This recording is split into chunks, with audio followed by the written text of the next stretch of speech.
Hi, folks. Thanks for tuning in. Here's your host, Representative Rick Crawford.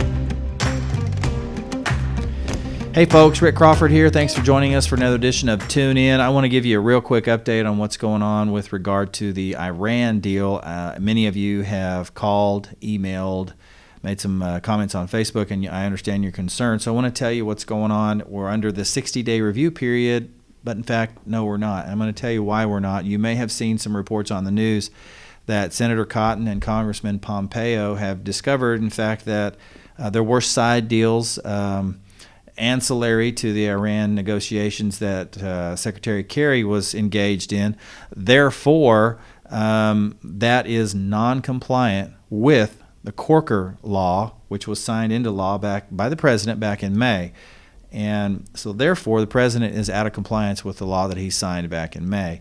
Essentially, what that means is the administration's failure to submit the deals in their entirety to Congress is in violation of Corker.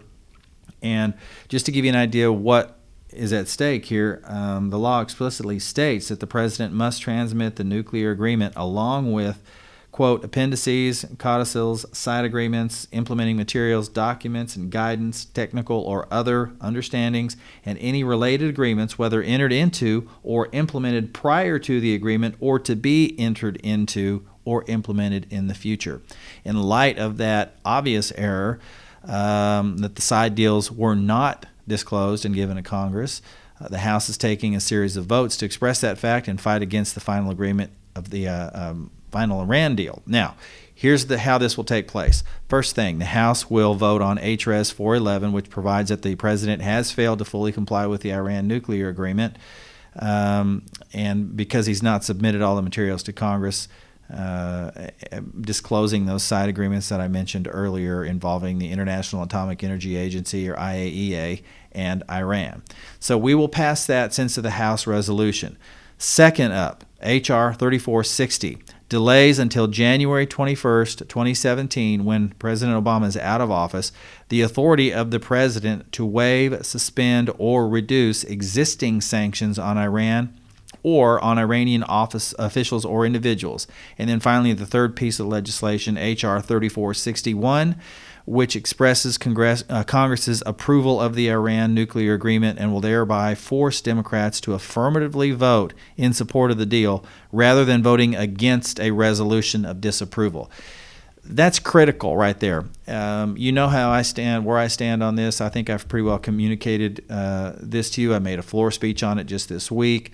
I am in 100% disagreement with the administration on this. I don't believe we should have been in talks to begin with. But there are a lot of people on the other side that are essentially trying to thread this needle whereby they can vote to sort of, well, I'm not fully supporting this. I'm not fully in approval. However, I don't necessarily want to disapprove and upset the president. And so we'll go along with this little charade. We're not going to do that. We're going to get people to go on record expressing their approval or their disapproval. I disapprove of it. I'm going to vote no on the approval measure.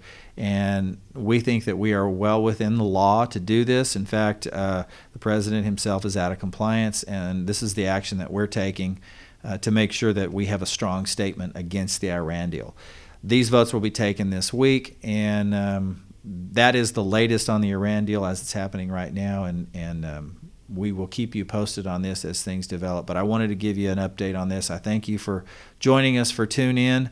And as always, if you'd like to sound off on Tune In, all you have to do, as you can see, is tweet your comments, your questions, whatever. We'd love to hear from you. Just give us your name and your hometown so we can properly attribute those comments.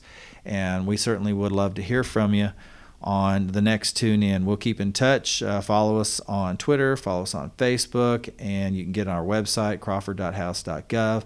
And we certainly do appreciate you, and we'll look forward to you joining us for the next Tune In. Thanks.